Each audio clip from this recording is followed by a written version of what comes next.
Good morning बच्चों। आज हम लोग डायमेंशनल एनालिसिस पढ़ेंगे। क्या क्या हमने डिस्कस कर लिया पिछले वीडियोस में, आप उसे देख सकते हैं और मिस ना करें, बिकॉज ये सब एक दूसरे से रिलेटेड है।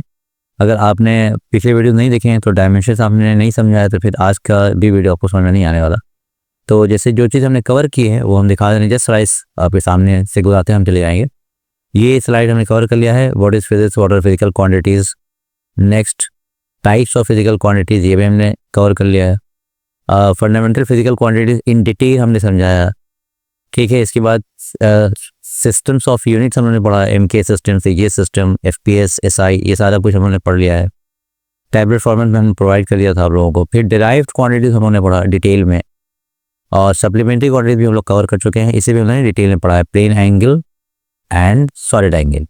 सो ऑल दीज आर कवर्ड। उसके बाद हमने डायमेंशन भी पढ़ा था। इसमें एक चीज़ और पढ़ा हम लोगों ने, ये यूनिटलेस फिजिकल क्वांटिटीज़ जैसे refractive index and relative density, ये सारी चीज़ें भी हम लोग कवर कर चुके हैं। यानी फिजिकल क्वांटिटीज़ में 4 तरह की चीज़ें मोटा मोटी हम लोगों ने कवर किया है: fundamental, derived, supplementary quantities and unitless physical quantities, ठीक है। इसके बाद हमने पढ़ा था व्हाट आर डायमेंशंस। ये डायमेंशन भी हमने पढ़ लिया डिटेल में, होता क्या है ये। Fundamental quantities and their dimensions, ये भी उन्होंने कवर कर लिया है। और derived quantities and their dimensions, ये भी उन्होंने पढ़ा। इसकी तो बहुत लंबी चौड़ी लिस्ट है। जैसे फिजिक्स में हम लोग आगे बढ़ते जाएंगे तो नए नए क्वांटिटीज़ आएंगी, उनके यूनिट्स, उनके डायमेंशन, उनके डेफिनेशन हम लोग वहीं पढ़ेंगे। लेकिन एक छोटी सी लिस्ट हमने यहाँ पे प्रोवाइड कर दी थी, आप उसे देख सकते हैं। ये हेल्प करेगा जो क्वेश्चन हम देंगे इस पर बनाने के लिए आप लोगों को, ठीक है। ये एक लिस्ट थी, और भी आपको ज़रूरत पड़ सकती है तो आपके पास बुक्स हैं, वहाँ से देख के आप कर सकते हैं। यानी क्वेश्चंस में मोटा मोटी इनसे बहुत कुछ हेल्प मिल जाएगा आपको। वैसे बहुत ही लंबी चौड़ी लिस्ट है, बहुत सारी क्वांटिटीज़ हमारे पास है फिजिक्स की। तो ये हम लोगों ने क्वेश्चन किए थे, ये सारे क्वेश्चन हमने करा दिए हम लोग को। तो यहाँ तक हमने कवर कर लिया है। आज हम लोग जो पढ़ने जा रहे हैं वो कौन सा टॉपिक है? Dimensional analysis, right. तो जो कुछ हमने पढ़ा दिया है पिछले स्लाइड तक, ये सारी वीडियोस अवेलेबल है आपके पास, आप उसे जाके देख सकते हैं। और बहुत ही डिटेल में पढ़ा है, आप उसे देख लेंगे तो ये सारे क्वेश्चंस आप खुद से कर सकते हैं, राइट। वैसे हमने करा रखा है। तो चलिए आज का वीडियो में शुरू करते हैं। तो डायमेंशनल एनालिसिस क्या होता है ज़रा समझिए। तो पहले पढ़ लें आप। Dimensional analysis is a method used in physics for these following works. यानी डायमेंशनल एनालिसिस का यूज़ कर करके हम लोग ये 3 काम करते हैं। क्या क्या है? Check the correctness of physical equations. Dimensional analysis का यूज़ कर करके हम किसी फिजिकल इक्वेशंस की करेक्टनेस को चेक कर सकते हैं, ठीक है। पहला काम क्या है डायमेंशनल एनालिसिस का? किसी फिजिकल इक्वेशंस की करेक्टनेस को चेक करता है ये, राइट। और कैसा करेक्टनेस वो हम आगे बताएंगे कि ये फिजिकली करेक्ट है या नहीं, ये नहीं चेक करेगा। डायमेंशनली करेक्ट है या नहीं ये चेक कर सकता है, राइट। और दूसरी चीज़ क्या है, दूसरा इसका यूज़ क्या है? Derive relationships between physical quantities. आप रिलेशन डिराइव कर सकते हैं, जैसे kinetic energy equal to half mv² होता है। और सिंपल प्रॉब्लम का टाइम पीरियड आप इससे डिराइव कर सकते हैं, ठीक है। कुछ चीज़ें डिराइव होती है, इसकी रिस्ट्रिक्शंस भी हैं, आई मीन जो डायमेंशनलेस कांस्टेंट्स वगैरह होते हैं वो इससे नहीं ड्राइव कर सकते आप। और कन्वर्ट, थर्ड इसका यूज़ क्या है? Convert units from one system to another. हम लोगों ने पढ़ा है 4 सिस्टम्स ऑफ यूनिट्स पढ़ा है, CGS है, MKS है, FPS है एंड SI सिस्टम। तो ये एक दूसरे में हम लोग कन्वर्ट कर सकते हैं with the help of dimensional analysis. ये 3 यूजेस हम लोग पढ़ेंगे, ठीक है। Now we will discuss in detail. यहाँ लिखा रखा है, हम लोग उसको डिटेल में डिस्कस करेंगे। लेकिन इससे पहले हम समझने की कोशिश करते हैं कि what is principle of homogeneity. ये बहुत इंपॉर्टेंट, ठीक है। इसको ज़रा समझिए ध्यान से, इस पर क्वेश्चंस वगैरह भी आता है। क्या है? According to this principle the dimensions of each term on both sides of an equation must be same. अब इस लाइन को समझो, ये क्या कह रहा है कि अगर आपके पास कोई इक्वेशन है, यानी कोई फिजिकल रिलेशन या फिजिकल इक्वेशंस आपके पास हैं फिजिक्स से, तो अगर वो एग्जिस्ट करता है तो इसका मतलब क्या होगा कि उस इक्वेशन में जितने भी टर्म्स होंगे उन सब का टर्म्स का डायमेंशन बिल्कुल सेम होना चाहिए हर हाल में। फॉर एग्जांपल, एक छोटे से एग्जांपल से समझिए कि अगर हमारे पास ये जाना पहचाना इक्वेशन होगा S=UT + ½ AT², या आपको ने यूज़ किया होगा, तो ये प्रिंसिपल ऑफ होमोजेनिटी क्या बोलता है कि ये आपके पास एक इक्वेशन है। इस इक्वेशन में टर्म्स कितने हैं? लेफ्ट साइड में एक टर्म है एस, राइट साइड में एक टर्म ये है यूटी और दूसरा टर्म ये है हाफ ए टी स्क्वायर। तो टोटल जो है इस इक्वेशन में 3 टर्म्स हैं। इन तीनों टर्म्स के डायमेंशन हर हाल में सेम होने चाहिए। अब पढ़ो इसको। According to this principle the dimension of each term on both sides of an equation must be same. दोनों साइड ये इक्वलिटी है, इसके लेफ्ट साइड भी जितने टर्म्स होंगे, इनके राइट साइड भी जितने टर्म्स होंगे, उसके हर टर्म का डायमेंशन सेम होगा। तो इन जनरल अगर कोई बंदा ऐसे लिखे a plus B is equal to C plus D plus E और भी होता है, ठीक है। तो इसमें कितने टर्म्स हो गए? 5 टर्म्स हैं a b c d e। इन पांचों के डायमेंशंस हर हाल में सेम होने चाहिए। ये प्रिंसिपल ऑफ होमोजेनिटी है। ऐसा क्यों वो भी समझ लो। दैट इज यहाँ लिखा है कि वी कैन ऐड, पहले इसको समझाया। That is we can add, subtract और equate only quantities of same kind. ठीक है, इसमें एक चीज छोड़ के आगे हमने नीचे लिख दिया है वी कैन। अब यहाँ देखो एक चीज और छोड़ के, बल्कि यहाँ इसको करेक्शन ही कर लेते हैं, लिख देते हैं। ये चीज है वी कैन ऐड। हाँ, क्या लिखा है हमने कि आप, यानी हम लोग मास में मास ही ऐड कर सकते हैं। ठीक है, अब इसके मीनिंग को जरा यहाँ समझो। यहाँ क्या कह रहा है वो? That is we can add, subtract और equate only quantities of same kind. ये कह रहा है कि हम ये 3 काम, बल्कि एक और आएगा कंपैरिजन भी, वो भी देखो यहाँ हमने लिखा है ऐसे कि एक्चुअल में 4 तरह के ऑपरेशन होते हैं। एडिशन है, सब्ट्रैक्शन है, इक्वेशन है यानी इक्वेट कर सकते हैं आप, और कंपैरिजन है। ये चारों ऑपरेशन जो है ये हम सिर्फ same type of physical quantity के साथ कर सकते हैं। कैसे, उसको समझो जरा सा। जैसे यहाँ इसने लिखा है कि we can add mass to mass only. Mass के साथ आप सिर्फ मास ही ऐड कर सकते हैं, मास ही सब्ट्रैक्ट कर सकते हैं। इक्वेट भी कीजिएगा तो मास ही करिएगा, कंपेयर भी कीजिएगा तो मास ही से कर सकते हैं। सपोज फॉर एग्जांपल आपसे कहा जाए कि भाई 5 kg में ज़रा 2 सेकंड ऐड करो, ये मीनिंगफुल है या मीनिंगलेस है? मीनिंगलेस है। क्यों? क्योंकि ये मास है, मास में टाइम तो आप ऐड ही नहीं कर सकते, कोई क्वांटिटी नहीं बनने जा रही है आपके। तो ये एडिशन हुआ। अच्छा, सब्ट्रैक्शन भी करते हैं। 5 kg माइनस 2 मीटर, बताओ क्या होगा? ये भी मीनिंगलेस है भाई। आप मास में लेंथ सब्ट्रैक्ट कर रहे हैं, ये भी मीनिंगलेस है। कोई बंदा लिखे कि 6 kg is greater than 2 degree Celsius, क्या मतलब बोल? ये भी मीनिंगलेस। यहाँ क्या क्या हमने ये कंपेयर कर रहा है, हम इसको ग्रेटर, छोटा या बड़ा बता रहे हैं, तो कंपैरिजन है, तो कंपेयर भी नहीं कर सकते भाई। मास को मास के साथ कंपेयर करेंगे आप। 6 kg को आप लिख सकते हैं कि हाँ ये ग्रेटर देन 2 kg है, ये सही है। लेकिन कंपैरिजन भी आप अगर अनलाइक क्वांटिटीज कर रहे हैं तो वो सही नहीं होगा। तो कंपैरिजन भी सिमिलर क्वांटिटीज से होता है। और क्या लिखा हमने? ये एडिशन हो गया, सब्ट्रैक्शन हो गया, ये कंपैरिजन हो गया, और इक्वेशन। इक्वेशन तो सीधी सी बात है भाई, 5 kg is equal to 5 kg ही होगा। यहाँ कोई और दूसरी क्वांटिटी तो हो नहीं सकती। It is not equal to 3 second और 4 मीटर, कुछ नहीं करी है कि नहीं? ये सारी चीजें मीनिंगलेस हैं। तो अब इस पॉइंट को आप याद रखना, ये हमने लिखा रखा है कि रिमेंबर। अच्छा, यहाँ quantities can be added, subtracted, equated और compared only if they are of the same physical nature. यानी ये सारा काम, एडिशन हो गया, सब्ट्रैक्शन हो गया, इक्वेट करना हो गया, बराबर जब करेंगे हम, या कंपेयर करेंगे, तो ये हमेशा सिमिलर नेचर की क्वांटिटीज के साथ कर सकते हैं। नेचर सेम है, काइंड से होना चाहिए, सेम काइंड ऑफ क्वांटिटीज के साथ ही ये सारा काम कर सकते हैं, राइट। तो एक बहुत इंपॉर्टेंट पार्ट हो गया। तो अब इसी चीज को यहाँ समझ रहे हैं हम लोग। जब कोई इक्वेशन आपके सामने मिलता है इस तरह का, तो ये साफ साफ क्या बताएगा कि जितने भी टर्म्स होंगे उन सब का डायमेंशन क्या होगा? सेम होगा। Same kind of, same physical nature का क्या मतलब होगा कि इनका डायमेंशन क्या होना चाहिए? सेम होना चाहिए। डायमेंशन की बात में कर रहा हूँ। किलोग्राम है तो किलोग्राम, मास को मास के साथ करेंगे, टेम्परेचर को टेम्परेचर के साथ करेंगे, एडिशन, सब्ट्रैक्शन और इक्वेशन। और ये भी मल्टीप्लिकेशन की बात यहाँ नहीं हो रही है। मल्टीप्लिकेशन से नई क्वांटिटीज आपके पास आ सकती है, डिवीजन से नई क्वांटिटीज आ सकती है। इस बात को ध्यान समझिए आप, ठीक है ना। कोई बंदा बोले कि भाई हम मल्टीप्लाई भी नहीं कर सकते, डिवाइड भी नहीं कर सकते, तो ऐसा नहीं है। यहाँ क्या बोल रहा है? ये सिर्फ 4 चीज़ें हैं बस, इसके अलावा 5वां कुछ नहीं है। आप मल्टीप्लाई कर सकते हैं अनसिमिलर क्वांटिटी के साथ, है कि नहीं भाई। फोर्स को हम डिस्प्लेसमेंट के साथ मल्टीप्लाई करते हैं। फोर्स एक अलग क्वांटिटी है, डिस्प्लेसमेंट एक अलग क्वांटिटी, और जब ये मल्टीप्लाई होता है तो एक नई क्वांटिटी आपको मिल जाती है, वर्क। तो मल्टीप्लाई कर सकते हैं, डिवाइड भी कर सकते हैं। डिस्टेंस बाय टाइम क्या देता है? डिस्टेंस को हमने टाइम से डिवाइड किया, आपको क्या मिले? इससे स्पीड मिल जाता है। ये सारा काम पॉसिबल है। मल्टीप्लाई भी कर सकते हैं, डिवाइड भी कर सकते हैं अनसिमिलर क्वांटिटी के साथ। लेकिन जहाँ तक ये 4 प्रोसेस हैं, एडिशन, सब्ट्रैक्शन, इक्वेशन यानी इक्वेट करना और कंपैरिजन, ये सिर्फ और सिर्फ सिमिलर नेचर यानी सेम फिजिकल नेचर के क्वांटिटी के साथ ही कर सकते हैं। क्लियर हो गया? अब आगे बढ़िए, एक चीज़ और यहाँ बताई जा रही है, remember that powers of any quantity और trigonometric ratios, angles etcetera are dimensionless. ठीक है, हम पहले ही बता चुके हैं पिछले वीडियोस में कि भाई डायमेंशनलेस कैसी क्वांटिटीज होती हैं, लेकिन यहाँ और ये इनको समझा रहा आपको यहाँ पे कि भाई पावर्स जो है, पावर्स क्या होता है, ये हमेशा डायमेंशनलेस होता है। सपोज आपको कहा जाए कि भाई 5 के का पावर मैं दे रहा हूँ 2 और यहाँ पे यूनिट लगा दे रहा हूँ 5 का पावर 2 kg, तो ये मीनिंगलेस है। पावर में कोई डायमेंशन या कोई यूनिट आ ही नहीं सकता, वो सिर्फ नंबर होगा।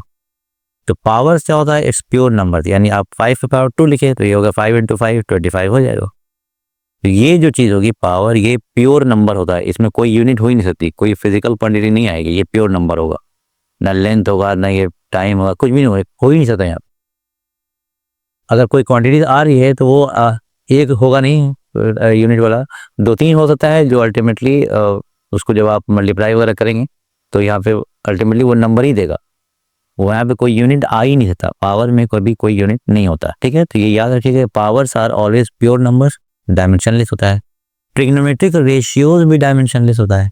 ट्रिग्नोमेट्रिक रेशियोज का क्या मतलब हुआ, sine theta cos theta, ultimately इसकी वैल्यू निकालते हैं ना, तो प्योर नंबर ही तो होता है। हम लोग जानते हैं कि साइन थीटा में थीटा कोई भी वैल्यू आप ले लो, इस अल्टीमेटली साइन थीटा का जो रेंज आता है वो क्या आता है, -1 < साइन थीटा <1, यानी साइन थीटा की वैल्यू जो होती है वो -1 से 1 के बीच में होती है। Ultimately sine theta cos theta tan theta ये सारे क्या है, ये प्योर नंबर्स हैं। एंगल्स भी क्या होता है, ये भी डायमेंशनलेस होता है। हम लोग पढ़ चुके हैं पिछले वीडियोस में कि प्लेन एंगल और सॉलिड एंगल ये क्या है, यूनिट्स तो हैं लेकिन इसके डायमेंशंस नहीं है, तो दे आर डायमेंशनलेस। अब इसी बात हो रही क्योंकि हम डायमेंशनल एनालिसिस पढ़ रहे हैं, तो अभी पूरा फोकस हम किस पे कर रहे हैं, डायमेंशंस पे। और इस तरह की और भी क्वांटिटीज हैं जो डायमेंशनलेस होती हैं, लेकिन अभी आप इतना सिर्फ जानें कि powers, trigonometric ratios, angles, these are dimensionless quantities. याद रखिएगा क्योंकि इस पे बेस्ट क्वेश्चंस आने वाला है, मैं बता रहा हूँ, आगे हम करेंगे तो मैं इनका यूज करूंगा। ठीक है, चलिए अब आगे बढ़ते हैं। अच्छा, यहाँ पे जस्ट आपसे क्वेश्चन पूछा कि what do you like to be, क्या बनना चाहते हैं, डॉक्टर या इंजीनियर? तो अगर डॉक्टर इंजीनियर बनना चाहते हैं तो याद रखिए प्रॉब्लम से भागना नहीं होगा, आपको प्रॉब्लम सॉल्व करने होंगे। मैंने इसीलिए पूछा है कि आगे प्रॉब्लम्स आ रहा है। ठीक है, अभी ये सारे क्वेश्चंस हैं। ठीक है, मैं फिर से दिखा दूँ, जो भी बनना है दोनों बनने के लिए आपको हर हाल में प्रॉब्लम सॉल्व करना होगा, राइट। तो स्टार्ट करें हम लोग।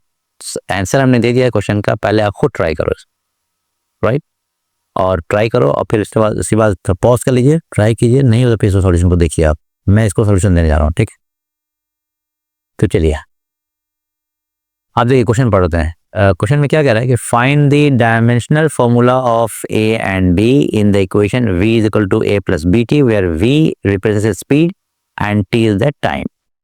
क्या है क्वेश्चन कि भाई दे रखा है कि v = क्या है, a + bt। अब देखिए ये इक्वेशन है, प्रिंसिपल ऑफ होमोजेनिटी मैं फिर दिखा दे रहा हूँ, समझ लो। प्रिंसिपल ऑफ होमोजेनिटी क्या बोलता है, according to this principle the dimensions of each term on both sides of an equation, किसी भी इक्वेशन में दोनों साइड यानी लेफ्ट साइड और राइट साइड में जितने भी टर्म्स होंगे उनमें हर टर्म का डायमेंशन क्या होगा, सेम होगा, ये याद रखिएगा। तो ये भी इक्वेशन दिया है उसने, क्वेश्चन में क्या है, v = a + bt, ये क्या है, ये एक इक्वेशन है। इक्वेशन के जितने भी टर्म्स होंगे हर टर्म का डायमेंशन क्या होना चाहिए, सेम होना चाहिए। तो इसमें कितने टर्म है, एक टर्म इधर है, एक यहाँ है और एक यहाँ है, तो 3 टर्म्स है मेरे का, एक ये है, एक ये है और एक ये पूरा है। तीनों टर्म के डायमेंशन क्या होंगे, सेम होंगे। तो स्टार्ट करें हम सॉल्व करना, और मुझे निकालना किसका, किसका, ए और बी का डायमेंशन निकालना है। तो चलिए v का डायमेंशन क्या होगा, v है स्पीड, है ना, वेलोसिटी, तो डिस्टेंस और डिस्प्लेसमेंट बाय टाइम होता है मैम। तो मैं जनरल दे रहा हूँ, आप कंफ्यूज मत करना कि आप सर वेलोसिटी तो डिस्प्लेसमेंट बाय टाइम होता है, आपने डिस्टेंस बाय टाइम क्यों बोला, ये सारी चीज़ें हम लोग पढ़ेंगे अभी जो वेक्टर्स डिस्कस करेंगे वहाँ पे, ठीक है ना। काइनेमेटिक्स वेक्टर्स वगैरह में कि वेलोसिटी होता है क्या है, स्पीड क्या होता है, क्या दोनों में डिफरेंसेस हैं, सारी चीज़ें हम डिटेल्स में आगे पढ़ेंगे। अभी जस्ट डायमेंशंस पे फोकस कवर। तो वेलोसिटी बेसिकली होता है क्या है, डिस्प्लेसमेंट बाय टाइम, डिस्प्लेसमेंट मतलब लेंथ और टाइम मतलब टाइम। तो डिस्प्लेसमेंट बाय टाइम होता है जब डायमेंशन है, ऑलरेडी हम पढ़ चुके हैं, मैं इसीलिए बोल रहा हूँ कि पीछे वीडियो जरूर देख लें। तो वेलोसिटी का डायमेंशन ऐसा होता है L -1, टाइम नीचे होता है, ऊपर आने पर क्या हो जाएगा, -1 हो जाएगा। ये वेलोसिटी का डायमेंशन हो गया। तो इसका डायमेंशन हमें मालूम है। जाहिर बात है कि दूसरा टर्म है तो इसका भी डायमेंशन तो यही होगा ना, क्योंकि प्रिंसिपल ऑफ होमोजेनिटी के हिसाब से किसी इक्वेशन में हर टर्म का डायमेंशन सेम होना चाहिए। तो यहाँ एक टर्म में v, इसका डायमेंशन ये होगा, यहाँ सिर्फ अकेले a है एक टर्म, दूसरा टर्म, इसका भी डायमेंशन वही होगा। तो इसका सीधा आंसर मुझे मिल गया कि a का डायमेंशन भी क्या होगा, LT-1। ये तीसरा टर्म है, इसका भी डायमेंशन कितना होगा, LT-1, क्योंकि जितने भी टर्म्स का डायमेंशन तो सेम ही होगा। तो इसका मुझे मालूम था, इनका नहीं मालूम था, लेकिन हम जानने की एक प्रिंसिपल ऑफ होमोजेनिटी से इसका डायमेंशन भी यही होगा। प्रिंसिपल ऑफ होमोजेनिटी से इस टर्म का भी डायमेंशन इतना ही होना चाहिए। तो ए का तो आंसर मुझे मालूम है कि डायरेक्ट ए का डायमेंशन कितना आ गया, a इज LT-1। इस फॉर्मेट में लिखने जाए तो आप ऐसे भी लिख सकते हैं, कोई दिक्कत नहीं, ठीक है। अब मुझे b का निकालना है। तो यहाँ क्या मालूम हो रहा है कि b इंटू टी, इस पूरे का डायमेंशन कितना है हमारे पास, LT-1, ये बता रहा है। तो b का कितना होगा जरा बताओ, b हो जाएगा LT-1 और ये t नीचे आएगा और t टाइम है, टाइम का डायमेंशन का जो सिंबल है वो कैपिटल T होता है। ये नीचे आप पावर तो 1 ही होगा, ये पावर जो ऊपर जाएगा तो -1 हो जाएगा। अब -1 पहले से है तो अल्टीमेटली ये वैल्यू कितनी आ जाएगी, LT-2। तो b का आंसर क्या आ गया, b का डायमेंशन कितना आ गया, LT-2। तो ये आंसर होना चाहिए। तो देखिए आंसर है। अब इसमें m आप चाहो तो लिख सकते हो, अगर क्वेश्चन में m के बारे में कहा जाएगा तो लिख सकते, क्योंकि मास तो यहाँ पे है नहीं। तो जब कोई मास का नहीं हो टर्म तो मास का पावर क्या लिख देंगे यहाँ पे 0, क्योंकि मास का टर्म इसमें नहीं है। L कितना है 1, T का कितना है -1। तो इस फॉर्मेट में भी आप लिख सकते हैं, कोई दिक्कत नहीं। और इसको कैसे लिखेंगे, फिर वही काम करो आप, m का पावर है नहीं तो 0 लिखेंगे, L का पावर यहाँ कितना है 1 है तो 1 लिखिए, और T का पावर कितना है -2 तो -2 लिख दीजिए, ठीक है। तो ये आंसर आ गया आपका। चलिए अब नेक्स्ट क्वेश्चन में चलते हैं। नेक्स्ट क्वेश्चन जो बड़ा अच्छा है, इसमें क्या बोला है कि आपको एक इक्वेशन दिया गया है, ये वाला x इज इक्वल टू क्या है, a plus b t plus c t square plus d t cube by a plus t, इतना कर रहा है। और इसमें इन पांचों का डायमेंशन निकालना है, a b c d and e, ठीक है। इसे पॉज करो, पहले खुद ट्राई करो, और मेरे ख्याल से हो जाना चाहिए आप लोगों का। नहीं होगा तो फिर ये सॉल्यूशन देखिए, मैं सॉल्यूशन देने जा रहा हूँ, ठीक है।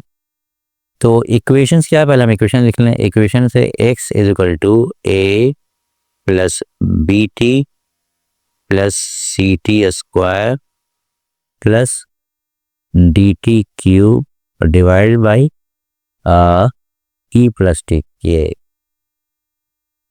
ठीक है। इतनी सारी चीज़ें इसमें आगे उसने बोला कि भाई देखिए x क्या है, x डिस्प्लेसमेंट। तो x डिस्प्लेसमेंट है, डिस्प्लेसमेंट का डायमेंशन क्या होता है, l। तो एनीवेज पहले मैं बता दो, इसमें बताओ मुझे कि टर्म्स कितने हैं। आगे हम सॉल्व करना शुरू करेंगे। इसमें सिर्फ इन्फॉर्मेशन दे दिया है कि s जो है डिस्प्लेसमेंट है और t क्या है, टाइम। इतने इन्फॉर्मेशन बाद उसने इन 5 क्वांटिटीज का डायमेंशन पूछा आपसे। तो स्टार्ट करें। तो इस इक्वेशन में सबसे पहले आप नंबर ऑफ टर्म्स मालूम कर लीजिए, कितने टर्म्स हैं।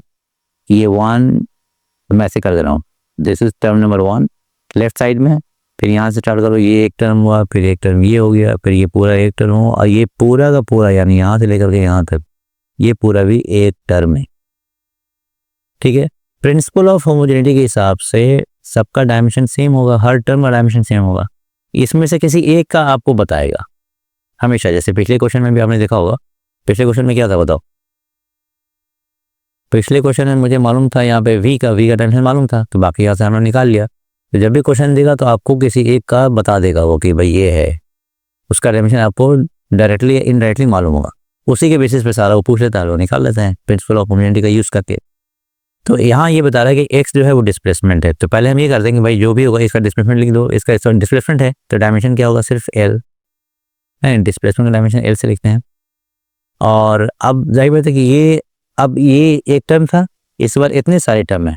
तो हम जान लेंगे प्रिंसिपल ऑफ होमोजेनिटी से हर टर्म का डायमेंशन सेम ही होगा। तो अब देखिए यहाँ अगर l है, यहाँ है, इसका भी डायमेंशन l होगा, इस पूरे टर्म का भी डायमेंशन l होगा, इस पूरे टर्म का भी डायमेंशन l होगा, इस पूरे टर्म का भी डायमेंशन l होगा। कैसे, प्रिंसिपल ऑफ होमोजेनिटी से। वो क्या बोलता है कि किसी इक्वेशन में जितने भी टर्म्स हैं लेफ्ट साइड और राइट साइड, हर टर्म का डायमेंशन सेम होता है। अब इसके बेसिस पे हम लोग सारे चीज़ों का निकालने जा रहे हैं डायमेंशन। तो x तो l हो गया, a का आंसर तो डायरेक्ट मिल गया आपको। a का आंसर क्या मिला, सिंपली l का पावर 1, ऐसे लिखोगे को। अब l का पावर 1 है, इसको और आगे बढ़ा के पूरा लिखेंगे तो कितना हो जाएगा भाई, पहले भी एल रहने दीजिए, फिर बाद में हम इसको प्रॉपरली लिखेंगे कि एम का पावर क्या है और टी का पावर क्या है। बहरहाल ए का आपको एल आ गया। अब बी टी से बी का निकालने, वो कैसे निकालेंगे जरा देखो। बी टी, ये बी टी है, उसका डायमेंशन कितना दिया है एल, तो यहाँ से बी का डायमेंशन कितना होगा एल बाई टी, और टी का डायमेंशन क्या होगा कैपिटल टी। इसका पावर नीचे 1 ऊपर जाके माइनस होना जाएगा, तो बी का वैल्यू आ गया एल टी माइनस 1, उसको हम यहाँ लिख दे रहे हैं। बी आ गया आपका एल टी माइनस 1। अब आइए सी टी स्क्वायर से हम निकालते हैं सी का डायमेंशन। तो देखो सी टी स्क्वायर का डायमेंशन भी एल होगा, तो यहाँ से सी का डायमेंशन क्या आ गया एल बाई टी स्क्वायर, का मतलब कैपिटल टी का स्क्वायर, क्योंकि डायमेंशन टाइम को जो लिखते हैं कैपिटल टी से लिखते हैं। तो ये टी का स्क्वायर जो ऊपर जाएगा तो ये हो जाएगा एल टी माइनस 2। तो सी का डायमेंशन क्या आ गया एल टी माइनस 2। एकदम क्लियर है। अब आइए यहाँ डी टी क्यूब बाई इतने का निकालना है, लेकिन आगे बढ़ने से पहले मैं ज़रा इसको देखो, ये हमने आपको बताया था ना कि ये चीज़ें ऐड हो रही हैं। हमने एक चीज़ आपको पिछले जस्ट इससे पहले स्लाइड में हमने डिस्कस किया था, मैं इसको दिखा भी दे रहा हूँ मैं आपको, कि प्रिंसिपल ऑफ होमोजेनिटी का मतलब क्या होता है। उसने क्या बताया कि जब हम किसी चीज़ को ऐड करेंगे या सब्ट्रैक्ट करेंगे या इक्वेट करेंगे या कंपेयर करेंगे, ये 4 प्रोसेस है। ये चारों काम किसके साथ होता है सिमिलर नेचर के साथ होता है। यानी मास को आप मास के साथ ही ऐड कर सकते हैं, सब्ट्रैक्ट कर सकते हैं, या इक्वलिटी का साइन आएगा या कंपैरिजन का साइन आएगा, जो भी आएगा। ये सारा काम राइट साइड में भी मास ही होगा। एडिशन करें, सब्ट्रैक्शन करें, इक्वेट करें या कंपेयर करें, ये हर हाल में मास के साथ ही होगा। मास को किसी और क्वांटिटी के साथ आप नहीं कर सकते। तो जिस जगह भी ये साइन मिलेगा, प्लस हो या माइनस हो या इक्वलिटी का साइन हो या ग्रेटर देन लेस देन, तो याद रखिएगा कि उसके दोनों साइड क्वांटिटी का नेचर सेम होगा। तो अब यहाँ देखो, यहाँ पे क्या ऐड किया गया है, बिल्कुल अलग मैं कर रहा हूँ। ई को ऐड किया गया है टी के साथ, तो ये प्लस साइन आ गया, यानी आप ई जो है वो टाइम के साथ ऐड कर रहे हैं। तो टाइम के साथ किस चीज़ को ऐड कर सकते हैं, टाइमिंग तो ऐड कर सकते हैं ना, क्योंकि एडिशन किसके साथ होता है सिमिलर नेचर के साथ होता है भाई। या इधर अगर सेकंड है टाइम, इधर किलोग्राम थोड़ी ना होगा, इधर लेंथ थोड़ी ना होगा। तो ई एक्चुअली क्या है, यहाँ से मालूम होगा कि अच्छा ई भी टाइम ही है, तो इसका डायमेंशन कितना हो जाएगा सिंपली टी। समझ में आई या नहीं बात। तो ध्यान देखिएगा, तो यहाँ देख लिया करो कि भाई ये अलग से है, पहले हमने डिनोमिनेटर में काम कर लिया है। यहाँ पे ये क्या बोल रहा है कि अच्छा यहाँ हम देख रहे हैं ई और टी, इसके पीछे प्लस आएंगे, यानी ई और टी ऐड हो रहा है। तो टी के बारे में तो मालूम है कि टाइम है, तो टाइम के साथ जब भी हम ऐड करेंगे तो टाइम ही ऐड करेंगे, तो ई इज द टाइम। तो यहाँ लिख दीजिए कि भाई ई का जो डायमेंशन आ गया वो आपका टाइम आ गया। कन्फ्यूजन खत्म। अब आ गया, अब ये पूरी चीज़ देखिए। अब दूसरी एक चीज़ और समझ लो, जब हम ई को टी के साथ ऐड करेंगे तो हम जाने कि ई भी टाइम है और ये भी टाइम है, तो जो इसका रिजल्ट आएगा उसका डायमेंशन क्या होगा। तो ये भी बिल्कुल क्लियर है भाई, टाइम को टाइम के साथ जब ऐड कर रहे हैं तो जो एडिशन रिजल्ट आएगा वो भी टाइम ही होगा। अब वो 2t हो या 3t हो या 4t, उससे कोई मतलब नहीं है, ये तो नंबर है, नहीं तो कोई डायमेंशन थोड़ी ना होने जा रहा। मैं ये कह रहा हूँ कि जो रिजल्ट आएगा उसका डायमेंशन क्या होगा, हम वैल्यू नहीं पूछ रहे, उसका डायमेंशन क्या होगा, वो सेम ही होगा। तो आप वेलोसिटी को वेलोसिटी के साथ ऐड करो तो आपको 2v आ जाए या 3v आ जाए, लेकिन मैं अगर डायमेंशन की बात करूँगा तो वो भी वेलोसिटी होगा। तो in terms of dimension v plus v is equal to v, simply बात क्लियर बिल्कुल। तो e और t में जब हम ऐड कर रहे हैं तो इसका जो डायमेंशन आएगा एडिशन का वो भी टाइम है। तो अब मैं लिखने जा रहा हूँ, यानी ये पूरा टर्म जो है वो क्या आ रहा है देखो, ये है डी टी क्यू और डिवाइड बाई ये t प्लस टी। मान लीजिए आप जिद करेंगे नहीं सर हमको 2t लिख देगा, ठीक है के लिए हम मान लेते हैं 2t होगी, हालांकि e की वैल्यू कुछ भी हो सकती है, लेकिन मैं जस्ट मानूंगी चलिए वो टाइम ही 2t आ गया। और राइट साइड में इस ये पूरे का डायमेंशन, इस पूरे टर्म का D T Q by e plus T का डायमेंशन कितना है एल के बराबर, तो इसको एल लिखो राइट। अब यहाँ पर देखोगे 2 तो प्योर नंबर है, इसका वैसे भी कोई डायमेंशन नहीं होने जा रहा। अच्छा एक टी आप चाहो तो यहाँ से काट सकते हो, तो एक टी अगर यहाँ से हम हटा दें तो यहाँ से स्क्वायर बचेगा। तो यहाँ डी बराबर क्या हो गया, राइट साइड में एल है और ये टी स्क्वायर नीचे आ जाएगा। अब इसका डायमेंशन लिखेंगे तो ये ऐसे लिखेंगे, ये जब टी स्क्वायर ऊपर जाएगा तो क्या आ जाएगा -2। तो डी का भी डायमेंशन क्या आ गया एल टी -2। समझ लो फिर से, D t cube by e plus T को हमने 2t लिखा है, हालांकि उसको ऐसे लिखना नहीं चाहिए। अब इसको फिर से मैं समझा, ये तो समझ में आई गया, 2t लिखा तो टी और टी एक मैं कैंसिल किया एक, यहाँ टी स्क्वायर बच गया। राइट साइड हम जानते हैं कि इस पूरे टर्म का डायमेंशन एल के बराबर है, प्रिंसिपल ऑफ होमोजेनिटी से, उसको हमने लिखा और इसके बाद ये सब सॉल्व करने पे यहाँ आ गया। दूसरा तरीका क्या है कि आप हम जानते हैं कि भाई डी टी क्यूब है ऊपर और नीचे जो डायमेंशन आएगा, जो भी क्वांटिटीज आएगी, टाइम को टाइम के साथ ऐड करेंगे तो आएगा तो टाइम ही, उसका डायमेंशन या टी लिख दो डायरेक्ट, और अल्टीमेटली इस पूरे का डायमेंशन क्या है, एल के बराबर है। तो यहाँ से हम ऐसे लिख सकते हैं डी बराबर ये एल हो गया, ये टी से जाके मल्टीप्लाई होगा कैपिटल टी, और नीचे टी क्यूब है, इसको ऐसे कर दो तो अल्टीमेटली ये क्या बचा है, एल टी माइनस 2। तो ये आ गया हमारे पास। अब इसको प्रॉपर फॉर्मेट में लिखना चाहो ज़रूरत नहीं पड़ती है, लेकिन मान लीजिए अगर क्वेश्चन में हो तो आप उसको कैसे लिखोगे बताओ। एम का पावर यहाँ पे कितना है, 0 है, एल का पावर क्या है 1 है, और टी का पावर भी क्या है 0 है। इसको मैं कैसे लिखूंगा, इसके लिखूंगा एम का पावर यहाँ भी 0 है, एल का पावर 1 है और टी का पावर क्या है -1, ये बी हो गया। यहाँ क्या है, एम का पावर 0 है, एल का पावर 1 है और टी का पावर -2 है, ये सी का आ गया। डी का क्या आ रहा, फिर एम का पावर 0, एल का पावर 1, टी पावर -2, ठीक है। एंड फाइनली ई कितना आ गया, एम का पावर 0, एल का पावर 0 और टी का power 1। So these are the values. Match कर लीजिए आप, मेरे ख्याल से आ रहा होगा। तो कहीं एम लिखा रहेगा नहीं रहेगा, मतलब जाहिर बात है कि असल जो इंपॉर्टेंट है जिसका पावर 0 से अलग है उसका मेंशन कर सकते हैं। किसी केस में सब चीज़ दे देता है MLT, किसी केस में छोड़ दिया तो हमने फाइनली दे दिया, सर से आंसर आपके सामने मैच कर लीजिए। तो मेरे ख्याल से समझ में आ गया होगा आपको अच्छी तरह से। चलिए नेक्स्ट क्वेश्चन करते हैं। यहाँ देखो ये भी बड़ा अच्छा क्वेश्चन है, ट्राई करो फिर इसे खुद से, उसके बाद फिर आगे सॉल्व करेंगे हम लोग। क्या है ज़रा बताओ। Find the dimensional formula of alpha in the equation this. चलो मैं सॉल्व करता हूँ, इसे भी ट्राई करें ना। किसे पूछा, अल्फा का सिर्फ पूछा है। चलिए वेयर टी इज टाइम, ये इन्फॉर्मेशन आपको मालूम होगी हमेशा, टी टाइम है, बाकी कोई इन्फॉर्मेशन यहाँ नहीं दे रहा कि पी क्या है। आपको देखने में लगता है पी प्रेशर है, लेकिन उसने कोई इन्फॉर्मेशन नहीं दी। पी कुछ और भी होता है, बोलता है पी पावर हो, कोई भी होता है, तो कोई इन्फॉर्मेशन नहीं। तो बगैर इन्फॉर्मेशन के भी ये सॉल्व होगा। सिर्फ एक चीज़ उसने बताई है कि भाई टी के बारे में इन्फॉर्मेशन दे रहा है कि टी टाइम, बाकी ना पी के बारे में आपको पता है, ना पी नॉट के बारे में पता है, ना अल्फा के बारे में पता है। और ये तो जानते हैं कि ये एक्सपेरिमेंट है, ठीक है। तो स्टार्ट करें। इक्वेशन क्या दिया हुआ है, P is equal to P naught E का power minus alpha T square. अब ये एक्सपोनेंट है ई, एक नंबर होता है जिसकी वैल्यू 2.73 के आसपास आती है, ये एक प्योर नंबर याद रखिएगा। तो ये नंबर है और ये पावर है। हम जानते हैं कि पावर भी जो है वो डायमेंशनलेस होता है, ये आपने पढ़ रखा है पिछले स्लाइड में, पढ़ाया था ना, याद है ये नहीं बताओ। पावर्स आर डायमेंशनलेस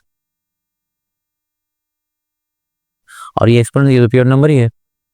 तो इसका क्या मतलब है, ये नंबर का पावर, नंबर है उसका पावर है, पावर खुद ही नंबर होता है। ये पूरी चीज़ जो है, ये पूरा टर्म जो है, ये क्या हो गया, ये डायमेंशनलेस हो गया। हुआ ये नहीं बताओ। ई क्या है, ये प्योर नंबर डायमेंशनलेस।